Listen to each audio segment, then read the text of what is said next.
भरम ड्रामे की अगली किस्त में आप देखेंगे कि सज्जल ने तो फैसला कर लिया है कि वो रमशा की हकीकत सबके सामने लेकर आएगी। इसके लिए वो अहमद के साथ मिलकर पूरा प्लान बनाती है और अहमद अपनी खाला और इनकी बेटी आयशा को मिन्नतें करके सज्जल के घर पर बुलाता है ताकि इनके सामने हकीकत खोल सके।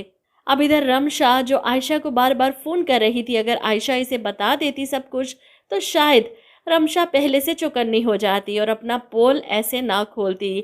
लेकिन यहाँ पर वो फंस जाती है। आयशा और इसकी माँ को सज्जल अंदर कमरे में छुपा देती है और फिर जब रमशा घर आती है तो वह सज्जल पर नाराज़ होती है कि आज तो रिश्ते वालों ने आना था तुम्हारे लिए, उसका क्या बना?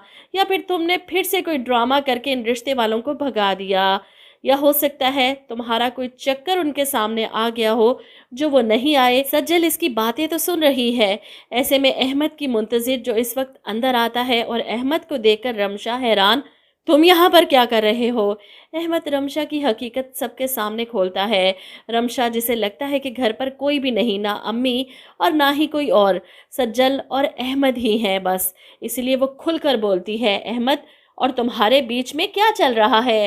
वैसे सज्जल तुम जितनी सीधी दिखती हो ना, इससे कई ज़्यादा चालाक हो। मैंने तो सिर्फ तुम्हारा और अहमद के चक्कर का झूठ बोला था ताकि जुनैद के सामने तुम्हें बुरा बना सकूं, और यहाँ तो लग रहा है कि सच में कुछ चल रहा है। ऐसे में अहमद रमशा पर चिल्लाता है कि तुम्हारी हकीकत मैं पूरी दुनिया को बताऊंगा।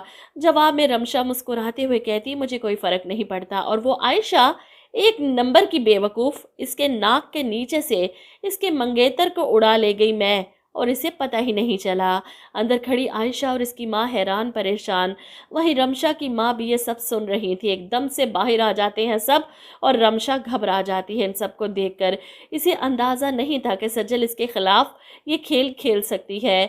आयशा और इसकी माँ दोनों ही रमशा को बुरा भला कहती हैं, इस पर चिल्लाती हैं।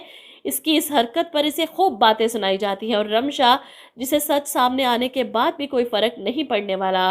लेकिन यहाँ पर राबिया बेगम आगे बढ़कर रमशा पर गुस्सा करती हैं कि इतना अरसा तुम मेरी आंखों में धूल झोंकती रही और मुझे भनक तक नहीं पड़ी। अब अपनी माँ की बातें सुनकर रमशा थोड़ा सा घबरा जाती है। ऐसे में राबिया बेगम कहती हैं, अगर आज सच ना खुलता तो मैं तो हमेशा के लिए सज्जल से बदगुमान हो जाती। यही चाहती थी ना तुम? माँ की बातें सुनकर रमशा परेशान इन्हें समझाने की कोशिश करती है, लेकिन राबिया बेगम तो इसकी शक्ल भी नहीं देखना चाहती। इसे जाने का कहकर खुद अंदर कमरे की तरफ चली जाती है और सज्जल इनके पीछे। वो खुद को हल्कान मत करे अम्मी, आपकी तबीयत ख़राब ना हो जाए। ऐसे में रमशा भी पैर पटकती वहां से चली जाती है। इसे कोई फ़र्क नहीं पड़ता, इसके पास सब कुछ है, अगर इसकी हकीकत सामने आ भी गई तो क्या बात है। वहीं सज्जल अपनी माँ को संभाल रही है और राबिया बेगम पहली बार सज्जल के सामने शर्मिंदगी से कहती हैं, तुमसे नज़रें मिलाने की हिम्मत नहीं है बेटा, क्या कुछ नहीं कहा मैंने तुम्हें। और सज्जल अपनी माँ को चुप करवाती है, कोई बात नहीं अम्मी, गलत फहमी थी, दूर हो गई, मुझे आपसे कोई गिला नहीं। और इस बच्चे की आला ज़रफ़ी पर राबिया बेगम शर्मिंदा, लेकिन इतनी अच्छी भी नहीं। इस सब के बाद रमशा से ताल्लुक़ तोड़ लें, पैसा कहाँ से आएगा फिर, इनकी तो अयाशियाँ ख़त्म हो जाएंगी। वहीं दूसरी तरफ अपना सारा खेल पलट जाने पर अर्जुमंद परेशान हो जाती हैं। ताबिश ने जिस ईमानदारी के साथ अपनी जॉब के चले जाने का जिक्र किया और फिर तैमूर पाशा की मदद लेने से भी इनकार किया, ये सब तैमूर पाशा को इम्प्रेस कर जाता है और अर्जुमंद परेशान कि मैंने क्या सोचा था और क्या हो गया। और वहीं तैमूर पाशा तो फैसला कर चुके हैं, अलीज़े और ताबिश की फौरी तौर पर मंगनी और फिर शादी की तकरीब रखी जाएगी। इसलिए खाने की टेबल पर वो अर्जुमंद से कहते हैं, तुमने अलीज़े को बताया नहीं। और अर्जुमंद परेशान, फैसला तुम्हारा है तो तुम खुद ही अलीज़े को बता दो।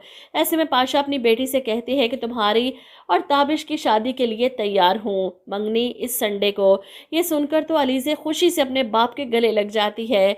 वहीं सालार सामने बैठा अपनी आनी की परेशानी पर खुद भी परेशान है। वो जानता है कि इसकी आनी अलीज़े और ताबिश की शादी से खुश नहीं, इसलिए इनके पास कमरे में जाता है। जब अर्जुमंद सलार पाशा के सामने अपना दिल खोलती हैं कि अपनों को खो देने का डर हमें खामोश तमाशाई बना रहा है, हम इन्हें बर्बाद होते हुए देखें और कुछ ना कर सकें।